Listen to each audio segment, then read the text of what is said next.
Vamos abrir a nossa Bíblia no Evangelho de Marcos, no capítulo 3. Glória, glória, glórias, aleluias. Evangelho de Marcos, capítulo 3, no versículo 20. E foram para uma casa, e afluiu outra vez a multidão, de tal maneira que nem sequer podiam comer pão. E foram para uma casa, e afluiu outra vez a multidão, de tal maneira que nem sequer podiam comer pão. Pai soberano e amado, diante desta palavra eu oro agora, para que o Senhor fale conosco aqui reunidos na Paz e Vida de Peruíbe, e fale, meu Pai, com aqueles que ouvem à distância, que esta Tua palavra venha nos alimentar, venha tocar no nosso coração, venha nos trazer cura, restauração e toda a sorte de bênçãos que o Senhor tem para cada um de nós. Por isso eu clamo e peço, Senhor, fala conosco, envia agora da Tua palavra e que essa palavra vá e produza o fruto para o qual vai ser enviada no nome de Jesus. Muito obrigado e amém e graças a Deus. O Senhor Jesus tinha curado um homem das mãos mirradas, tinha a mão ressequida, ele tinha falado sobre o jejum, tinha curado um leproso, um paralítico lá em Cafarnaum, tinha curado a sogra de Pedro, e tudo isso fez com que as pessoas fossem buscar o Senhor Jesus, porque elas sabiam que ele era um homem poderoso, ele era um homem que podia operar sinais, maravilhas, curas, restauração. E aonde Jesus ia uma multidão. E essa multidão em busca de cura, em busca de bênçãos do Senhor Jesus, mas aqueles escribas, aqueles escreventes da palavra da lei, aqueles sacerdotes, eles acabavam sentindo-se incomodados, porque a fama de Jesus crescia, e Jesus pregava com autoridade, ensinava de uma maneira que todos pudessem participar, embora ele falasse em parábolas, mas quando ele estendia a mão para curar, todos eram curados, todos eram restaurados, e aqueles doutores da lei, eles não tinham esse poder, porque eles tinham somente a letra, como se fala na atualidade, a teologia, mas não tinham o poder, a unção divina que faz a diferença. Quando Jesus via um paralítico, via alguém doente, Jesus dava uma ordem, Jesus estendia a mão e a pessoa era imediatamente sarada, restaurada, curada. E tudo isso acabou incomodando essas pessoas, e o pior de tudo, seus próprios parentes começaram a achar que tinha algo errado com Jesus, porque não era possível aquele homem que eles conheciam, de repente os seus irmãos viram Jesus crescer, tiveram a infância, tiveram a adolescência, e agora ele começa a fazer tantos sinais, e eles dizem, não é possível, algo está errado. E diz aqui no verso 21, e quando os seus parentes ouviram isso, saíram para o prender, porque diziam, está fora de si. Algo está errado com Jesus. E no versículo 22, nós estamos em Marcos capítulo 3, diz, e os escribas que tinham descido de Jerusalém diziam, tem Beelzebu, e pelo príncipe dos demônios expulsa os demônios. Beelzebu, aquele que diziam o maioral dos demônios, e eles achavam que Jesus era possuído por essa entidade maligna, e que ele estava fazendo apenas um show, apenas algo representativo, e que o poder dele vinha do próprio diabo, de Satanás. Tem Beelzebu, e pelo príncipe dos demônios expulsa os demônios. E chamando-as a si, disse-lhes por parábolas, como pode Satanás expulsar Satanás? Se um reino se dividir contra si mesmo, tal reino não pode subsistir. Jesus percebe a maldade, a crueldade daquelas pessoas que sentem-se incomodadas porque ele está fazendo o bem, ele está abençoando as pessoas, e aquela multidão segue Jesus, e de repente até os seus parentes acham que ele ficou louco, querem o prender, e Jesus diz: não é possível. Se eu estivesse possuído, se eu estivesse com príncipes dos demônios lutando contra os seus próprios guerreiros e soldados, não ia poder subsistir. E no verso 25 ele diz: e se uma casa se dividir contra si mesmo, tal casa não pode subsistir. Se Satanás se levantar contra si mesmo e for dividido, não pode subsistir, antes tem o fim. Chama a atenção que Jesus disse: se uma casa se dividir contra si mesmo, ela não vai permanecer, ela vai ser derrotada. A derrota vai entrar naquela casa, naquela situação, naquela família. E quando você vê esse alerta de Jesus, você começa a entender por que o diabo ele coloca tanta divisão dentro de uma família.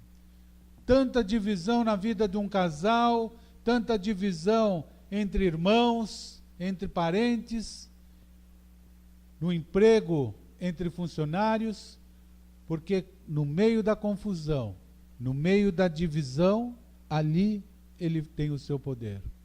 As pessoas não conseguem perceber isso, elas muitas vezes são levadas por impulsos, por emoções, ficam agitadas, querem ter razão, querem o poder, mas o Senhor Jesus disse que toda casa dividida em si mesmo não vai prevalecer. Isso fica aqui um alerta, porque nós temos que olhar, quando começa a divisão na família, quando começa a divisão nas situações que nós se encontramos, pode ter certeza que ali tem a pata suja do diabo. No meio da igreja, os irmãos começam a dividir-se, começam a achar que algo está diferente, que algo não está bom, falta unção, falta palavra, falta louvor, e de repente o problema é com a própria pessoa.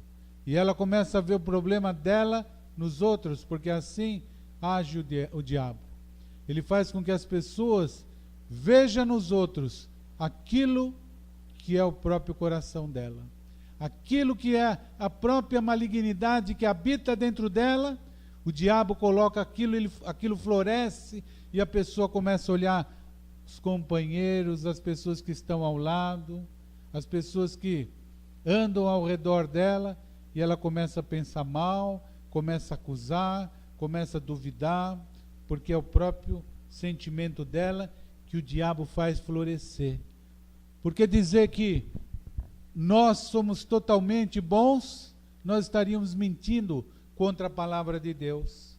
Porque o próprio Senhor Jesus disse: por que me chamas de bom quando um jovem foi procurá-lo? Bom é o meu Pai que está nos céus. O ser humano, ele tem falhas, ele erra, e é por isso que o Senhor Jesus disse que nós temos que ter a capacidade de perdoar. Alguém errou contra você.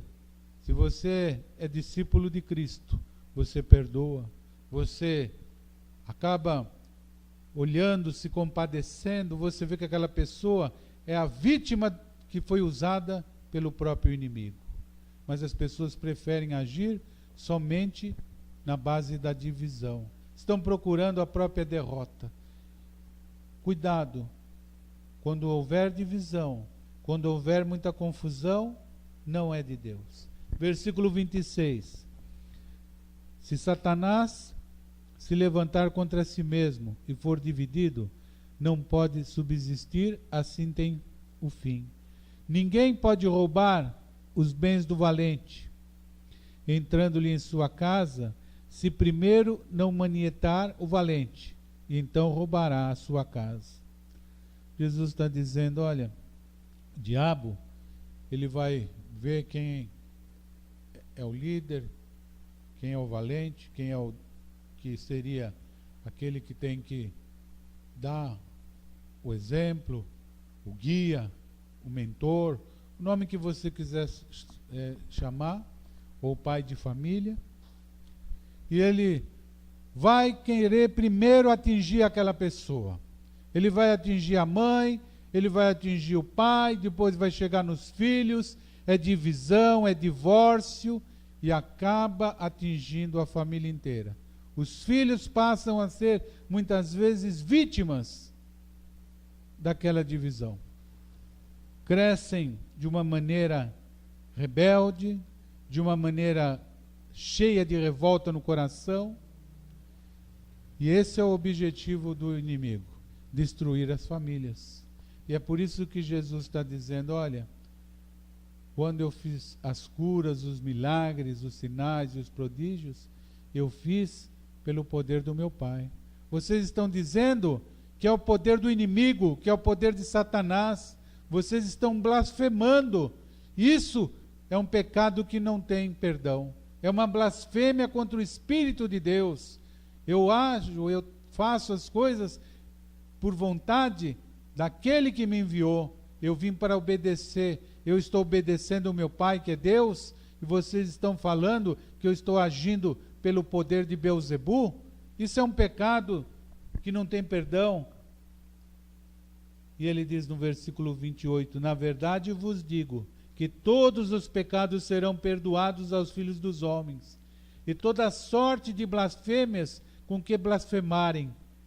Qualquer, porém, que blasfemar contra o Espírito Santo, nunca obterá perdão, mas será réu do eterno juízo. Porque diziam, tem espírito imundo. Você vê que o negócio é sério. Nós temos que tomar muito cuidado e não julgar coisas que acontecem no mundo sobrenatural. Porque o sobrenatural existe. As pessoas podem ser usadas por Deus, Deus pode estar abençoando, mas a palavra de Deus fala que o inimigo, ele também tem poder para se transfigurar num anjo de luz e, se possível, enganar os escolhidos. Sinal, milagre, tantas coisas que acontecem que muitas vezes não são provenientes de Deus. O Senhor Jesus disse que pelos frutos os conhecereis. Qual é o fruto que nós vamos ver se a pessoa, na verdade, é de Deus ou se ela está sendo usada pelo inimigo? Porque às vezes a pessoa diz que ela tem muito testemunho, ela diz que ela enriqueceu, que ela ganhou, que ela fez, aconteceu. Mas será que isso já é o importante? Jesus disse que é pelos frutos. Se você for lá em Gálatas 5, no versículo 22, o apóstolo Paulo, ele deixa aqui uma relação do que é o fruto do Espírito. Deixa marcado lá em Marcos, que daqui a pouco a gente volta para lá. E ele diz assim, Gálatas 5, versículo 22, mas o fruto do Espírito é o amor, a alegria, a paz, a longanimidade, a benignidade, a bondade, a fé, a mansidão, o equilíbrio. Isso é o fruto do Espírito, com várias características. E quando você olha pessoas testemunhando, dizendo que enriqueceram, fizeram e aconteceram, os bens materiais não dizem nada. Mas será que essa pessoa é plena de amor, de alegria, de paz, de paciência, de bondade, fé, mansidão e temperança? Porque no versículo 19 ele fala quais são as obras da carne: prostituição, impureza, lascívia, idolatria, feitiçaria, inimizades, porfias, emulações, iras, pelejas, dissensões, heresias, invejas, homicídios, bebedices, glutonarias e coisas semelhantes a estas, acerca das quais vos declaro, como já disse antes, que o que comete tais coisas não herdarão o reino de Deus. Nós temos que tomar cuidado para que a gente não seja enganado através de sinais, prodígios e maravilhas e muitas coisas que as pessoas hoje chamam de unção, porque basta elas ver alguém falando em língua ou alguém falando de uma forma mais agitada, ou nas igrejas pentecostais sapateando, dançando, e elas dizem, foi tomado pelo Espírito. Outras que caem, dizem que caíram na unção. Pode até acontecer, eu não estou dizendo para você que não, mas grande parte é a ação do inimigo para enganar as pessoas. E é por isso que você tem que observar, não ali no culto, mas no dia a dia, se essa pessoa é cheia de amor na sua família, como é o relacionamento dela com a esposa, com o marido, com os filhos, como é o relacionamento interpessoal dessa pessoa no dia a dia, na vida profissional. Será que essa pessoa tem paz no coração? Será que quando ela fala com você, você diz, nossa, essa pessoa realmente ela é uma varoa de Deus. Esse é um varão do Senhor. Porque quando eu converso com ele, vem muita paz. E inclusive, também, essa paz, ela tem que ser acompanhada desses outros frutos que o Senhor Jesus falou, porque muitos falam mansamente, falam com aquela entonação que parece tão celestial, mas você tem que ver se dentro dessas coisas que elas estão anunciando não existe macumbaria, idolatria, porque ele cita essas coisas lá no livro de Gálatas. Essas coisas que essas pessoas praticam, elas não herdarão o reino dos céus. E aqui nós temos que sempre orar e vigiar. Não ir pela primeira impressão. Inclusive Jesus disse, olha, quando vocês ouvirem de sinais aqui e acolá, não vão correndo, não vão buscando de uma maneira desenfreada, desesperados, porque os sinais seguirão os que crerem. Se você precisa cura, o Senhor sabe que você precisa. Se você precisa de porta de emprego, teu Pai que tudo vê, Ele sabe disso. Ele sabe todas as coisas, e essa palavra de Deus, ela fala com clareza, que antes que a palavra nos chegue à boca, o Senhor já sabe daquilo que nós necessitamos. Ele conhece tudo. Ele é o Todo-Poderoso, o El Shaddai, o Deus que pode operar sinais, prodígios e maravilhas na vida daquele que tem fé. Não se deixe enganar pelo inimigo. E ele continua, dizendo no versículo 31, chegaram então os seus irmãos e sua mãe, e estando fora, mandaram-nos chamar. No começo foi dito que essa casa estava tão lotada que eles não tinham nem como se mexer. Não dava nem para comer o pão. De tão cheio que estava ali, uma multidão enorme, e de repente chega os irmãos de Jesus, a mãe de Jesus, disseram que eles foram lá para quê? Para participar da reunião? Não, foram para prender Jesus. E a multidão estava sentada ao redor dele e disseram, eis que a tua mãe e teus irmãos te procuram e estão lá fora. E ele lhes respondeu dizendo, quem é a minha mãe e meus irmãos? E olhando em redor para os que estavam assentados junto dele, disse, eis que minha mãe, eis aqui minha mãe e meus irmãos. Portanto, qualquer que fizer a vontade de Deus, esse é o meu irmão e minha irmã e minha mãe. Você vê aqui a humildade de Jesus, o Filho de Deus, o próprio Deus enviado para nos salvar, o Messias, o prometido, o príncipe da paz, e de repente ele olha ao redor, ele sabe que os irmãos estão ali para atacá-lo, para dizer que ele está louco, foram correndo atrás de Jesus, porque viam aquela multidão, eles queriam paralisar tudo aquilo que Jesus estava fazendo, e Jesus, quando recebe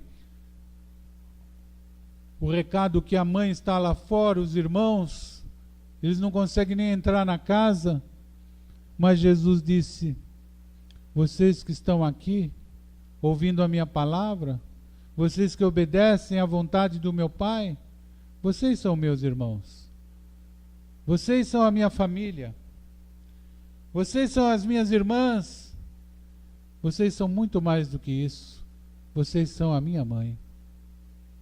Você vê que Jesus não deu uma deferência especial à Virgem Maria. Claro que ele respeitava a sua mãe, claro que ele a amava, ninguém está falando o contrário, mas ele era o enviado de Deus, o Filho de Deus, o Todo-Poderoso, aquele que opera sinais, prodígios e maravilhas, está no meio de nós, aquele que é o único, suficiente, exclusivo e eterno Salvador, aquele que é o único e verdadeiro caminho que leva até Deus. O resto é tudo conjuminação humana. É tudo imaginação, devaneios que as pessoas têm, mas que não levam a nada. Produzem engano, produzem fatos, sim. Produzem muitas vezes sinais, sim, para enganar os escolhidos. Fique na palavra de Deus. Essa palavra, ela é poderosa. Pode ser que hoje você diga: olha, eu preciso de algo que ainda não aconteceu. Quantas vezes eu fico inclinado a buscar de uma outra maneira, algo que seja mais rápido, algo que seja assim, de uma maneira instantânea. Olha, quando você pega a palavra de Deus, você vê que pessoas escolhidas por Deus, que tinham a promessa, esperaram anos e anos para a promessa se concretizar.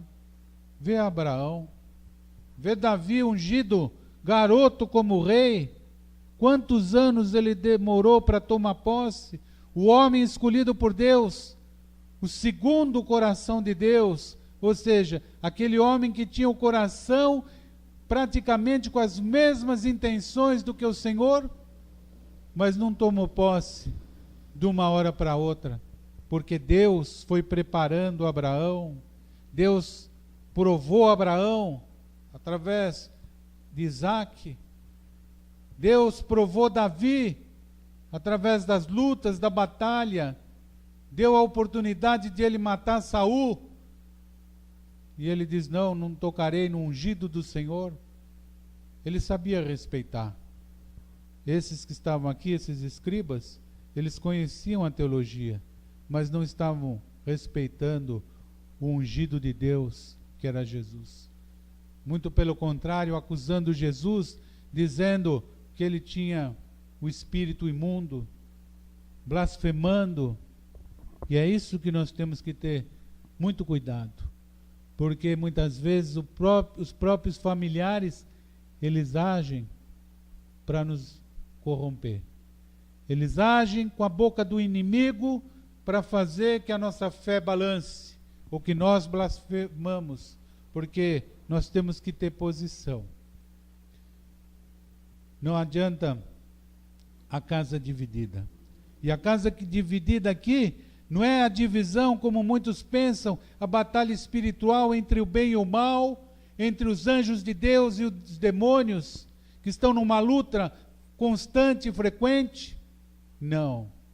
É a batalha entre os próprios cristãos.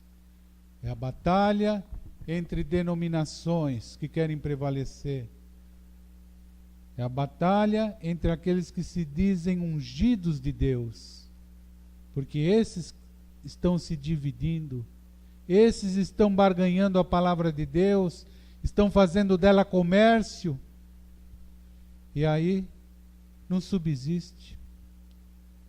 As pessoas confundem, porque o mal, o Senhor Jesus disse, quando eu da terra for levantado, ou seja, quando eu estiver crucificado, já o príncipe desse mundo está expulso. Ele não vai prevalecer. E quando Jesus ressuscitou, ele venceu a morte. E aí você diz, então hoje o inimigo não ataca mais ninguém? Ataca. Ataca sim e usa as pessoas que não têm o Espírito Santo, as pessoas que não têm a fé genuína na palavra de Deus, elas são usadas, são soldados de Satanás. Usa sim, mas não usa o verdadeiro cristão, porque Deus guarda. E Deus diz que se por uma porta o inimigo vir, por 7 caminhos ele vai fugir. Se por um caminho ele vier, por 7 caminhos ele vai fugir, porque ele não vai prevalecer contra o nome de Jesus. As portas da igreja, o diabo não prevalecerá contra as portas da igreja. É uma coisa que nós temos que pensar de uma maneira racional, sem ficarmos iludidos somente por aquilo que a gente vê. As pessoas estão agindo somente por vista e não por fé. E é justamente o contrário. A fé é quando você não vê, mas você acredita. É quando você não tem pressa, porque você tem longanimidade. Você sabe que Deus vai te honrar, porque Ele é fiel. Você sabe que em meio às tribulações, em meio a situações que são constrangedoras, o Senhor vai te exaltar, porque esta palavra do Senhor, a Bíblia Sagrada, ela mostra que homens de Deus alcançaram a vitória pela fé. Eles não ficaram sem honra, eles não ficaram como indigentes. O salmista disse, fui moço e agora sou velho, mas nunca vi um jovem mendigando pão, nem a sua descendência desamparado. Nós temos que saber que Deus está ao lado daqueles que o buscam. Nós não seremos humilhados e envergonhados. Pode ser momentaneamente. Quantos dizem que nós estamos como fanáticos, aguardando naquele que não vai nos honrar? Que as coisas não estão acontecendo porque elas não conseguem ver o mundo espiritual. Geazi, servo de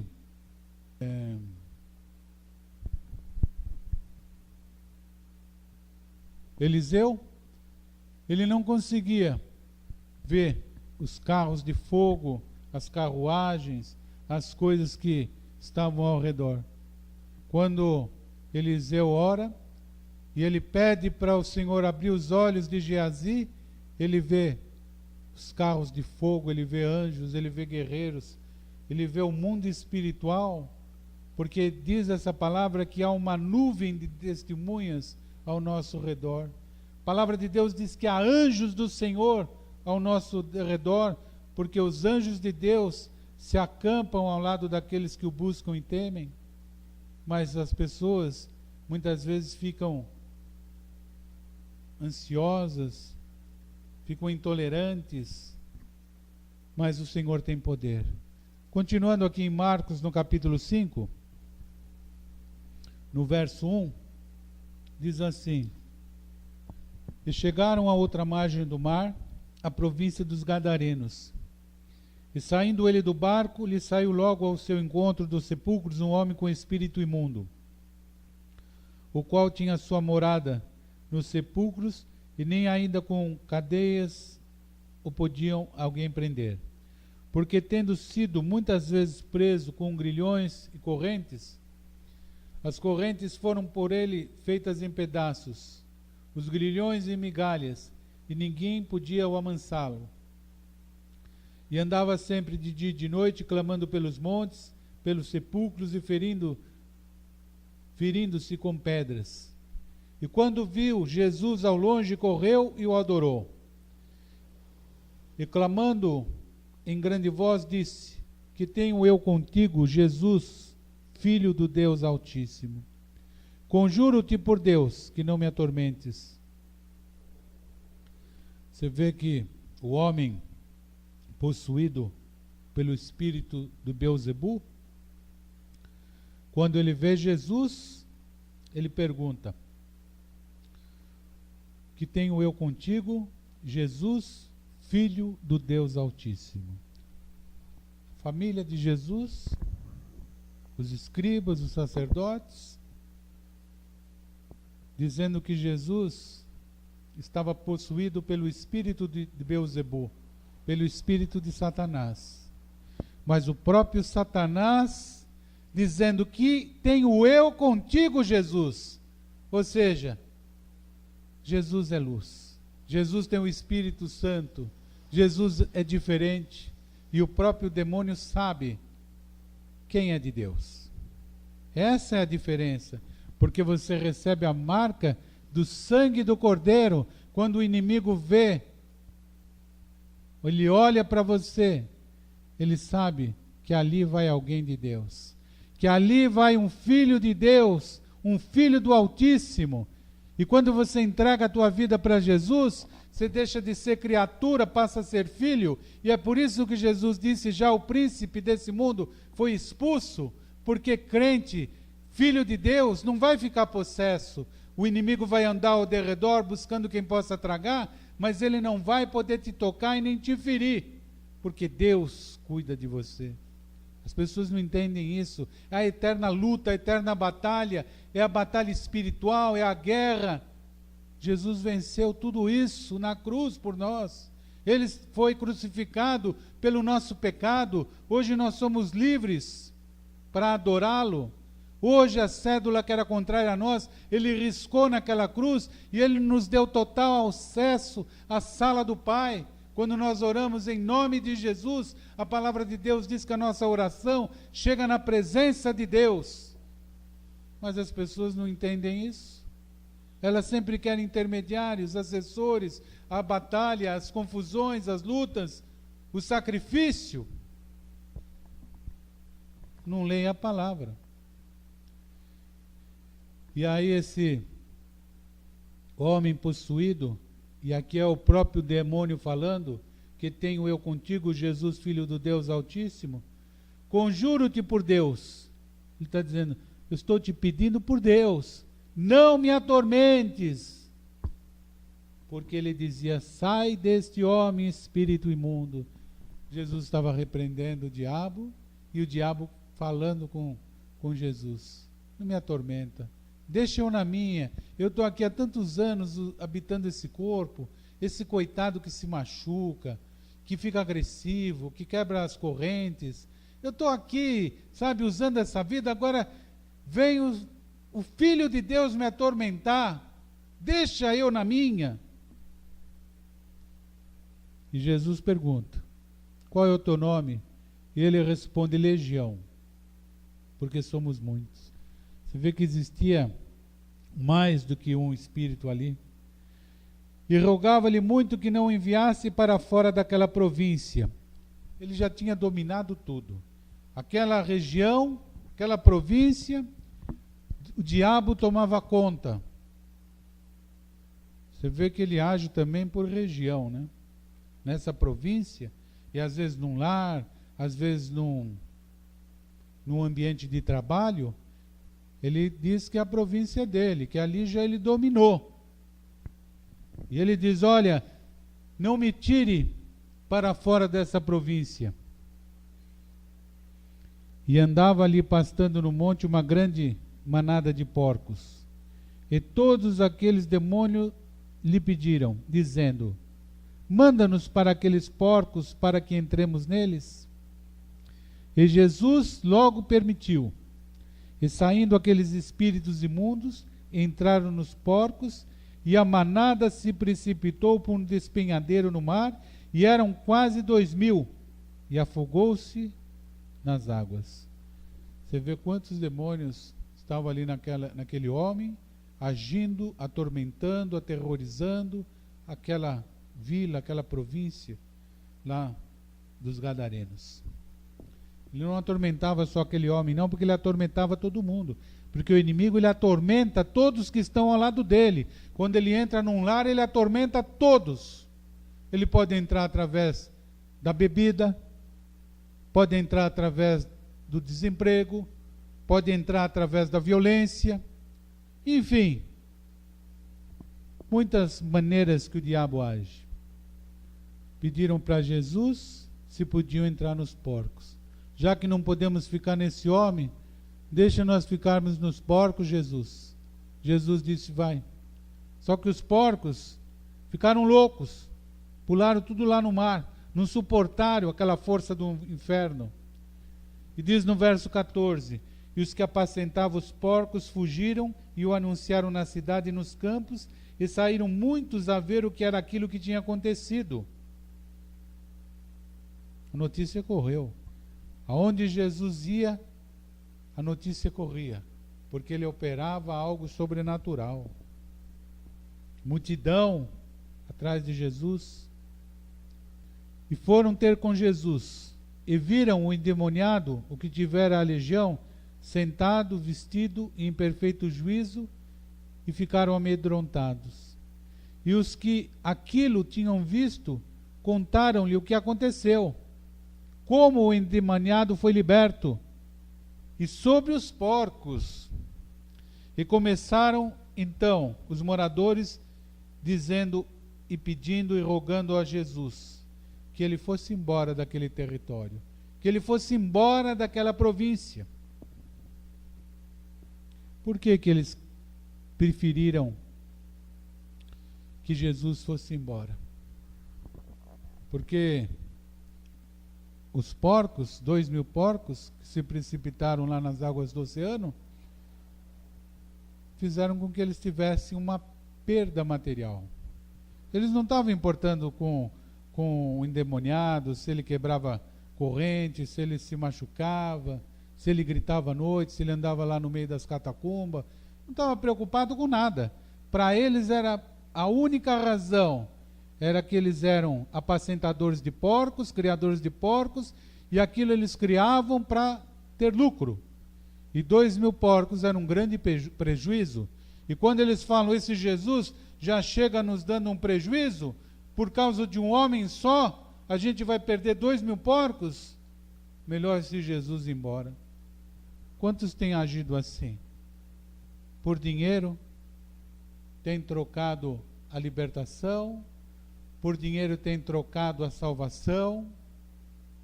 O próprio que era discípulo de Jesus, por dinheiro, não traiu Jesus? E quantos têm agido dessa maneira?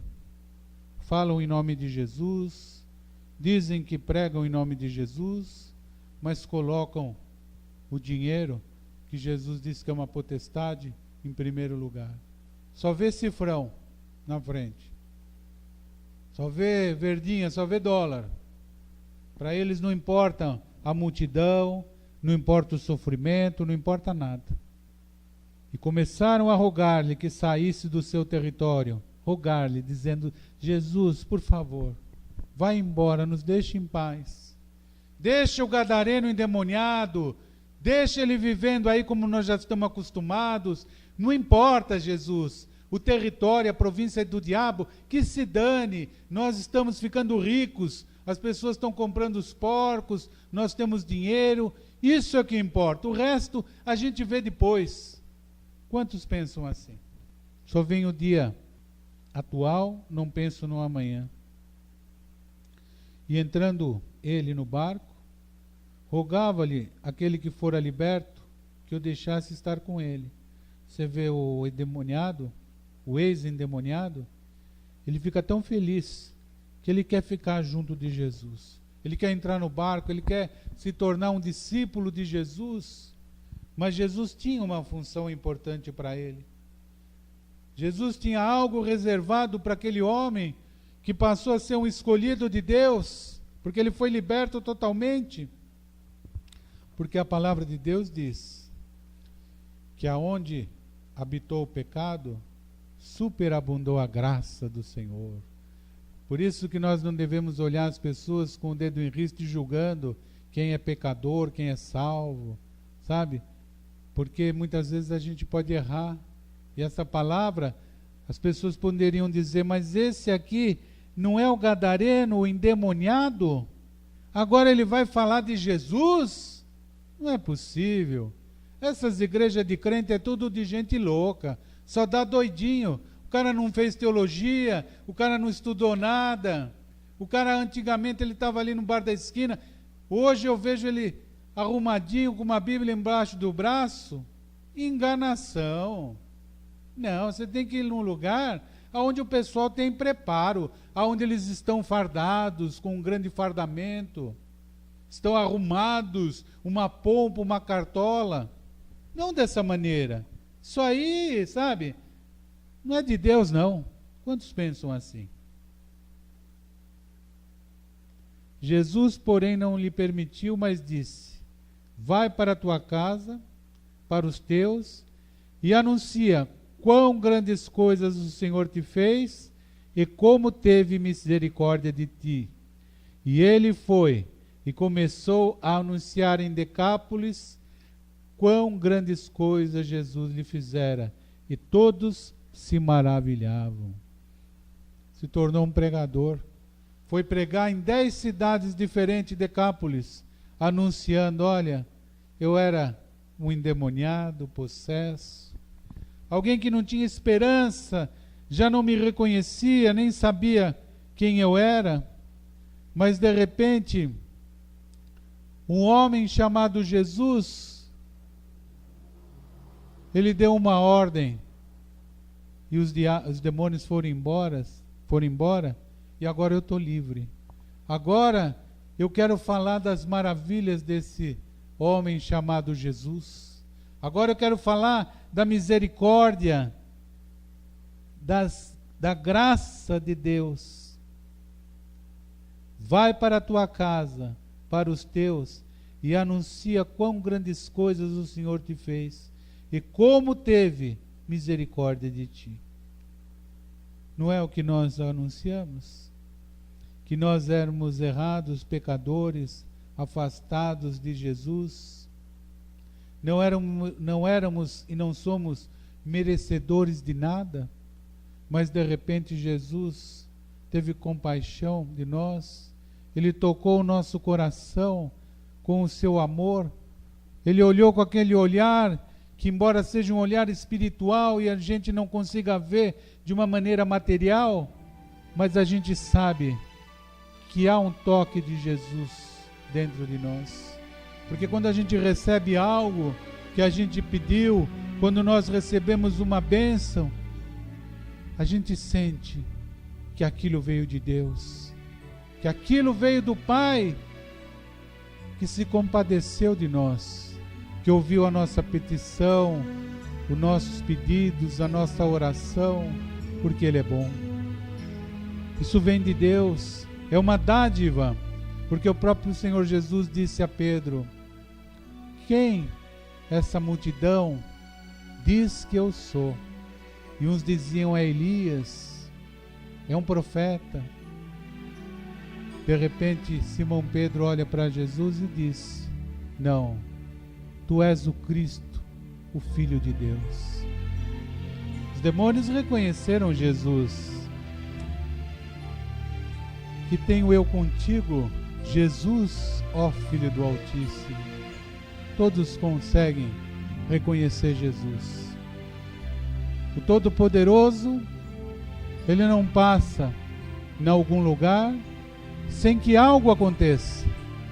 E é por isso que hoje nós podemos se alegrar, porque Jesus deixou na sua palavra uma promessa de falar que aonde nós estivéssemos reunidos no nome dEle, ali Ele estaria. E Ele não está aqui somente na igreja, mas Ele disse que estaria no meio de nós. Ele está aí aonde você está ouvindo, porque Ele está no meio de nós. Talvez você não teve a oportunidade de vir à igreja, mas Jesus vai até você. Porque quando ele andava aqui nesse mundo, ele andava no deserto, no meio das multidões, porque ele ia até as pessoas. Jesus buscava as ovelhas perdidas de Israel. Quando as ovelhas perdidas de Israel não quiseram Jesus, ele buscou os gentios. Ele buscou aquela mulher que foi através de Jesus, sabendo que ele podia curar a sua filha, aquela que ele disse que não era bom dar o pão dos filhos aos cachorrinhos, mas ela disse: não, Senhor, mas até os cachorrinhos comem das migalhas dos seus senhores. E Jesus disse: grande é a tua fé, mulher, a tua filha já está curada. Ela não era de Israel, ela era samaritana, mas Jesus curou. E se hoje você nunca entregou a vida para Jesus, você está aí como um gentil, você pode mudar a tua vida, a tua realidade. Aí onde você está, você pode entregar a tua vida para Jesus. Talvez você diga: como é? É através de uma oração, é através de uma confissão, é através do coração que se abre para Jesus fazer morada. É quando você diz: vem, Senhor Jesus, me liberta como o Senhor libertou aquele gadareno, me liberta de todas as situações que me oprimem e que me seguram e que impedem que eu possa ser abençoado. E Jesus, ele vai se compadecer de você, porque ele diz: vai e conta quão grandes coisas o Senhor te fez e como teve misericórdia de ti. Jesus vai fazer grandes coisas na tua vida, porque ele tem misericórdia de cada um de nós. Se você nunca entregou a vida para Jesus, você pode fazer isso agora. Ore assim comigo, coloque a mão no coração. E talvez você diga: eu já entreguei a vida para Jesus, mas eu me afastei, me entristeci, não fui mais ouvir a palavra de Deus. Posso orar também? Coloca a mão no teu coração. Talvez você diga: eu estou que nem esse gadareno, sem esperança, cansado, a minha fé é abalada. Coloca a mão no coração também. Nós vamos orar, Jesus vai te abençoar. Ele vai abençoar nós aqui e todos que oram à distância, porque Ele é bom. Senhor, nosso Deus e nosso Pai, olha, meu Deus, para essas pessoas que ouviram a Tua palavra, para esse que nesse momento está entregando a vida para Jesus, recebendo o Senhor como único, suficiente, exclusivo e eterno Salvador. E você diga assim comigo: eu estou nesse momento entregando a minha vida em Tuas mãos, Jesus, porque eu ouvi a Tua palavra, e eu sei, Deus, que o Senhor é poderoso. Eu sei que o Senhor, aonde anda, as coisas acontecem. Há uma diferença, porque o Senhor é um Deus que tem misericórdia. Então, Deus, nesse momento eu te peço, me abençoa, me liberta, muda a minha vida.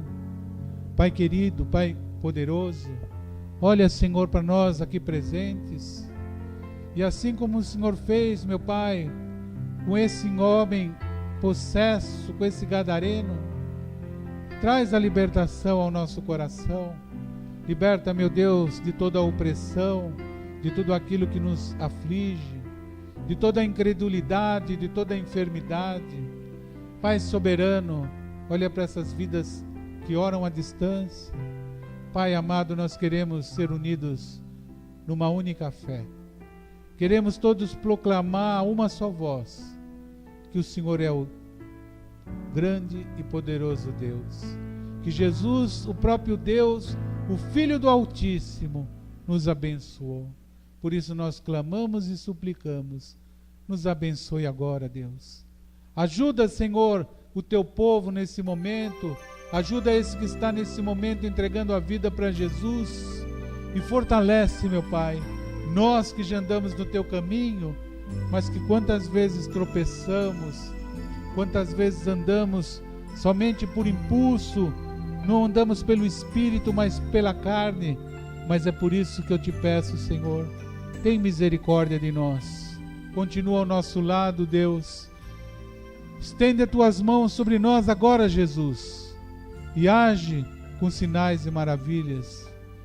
Pai querido, eu te agradeço por essa palavra, te agradeço porque creio que o Senhor nos abençoou e que a tua palavra falou aos nossos corações. Muito obrigado, meu Deus, e amém e graças a Deus. Obrigado, Senhor. Glória a Deus.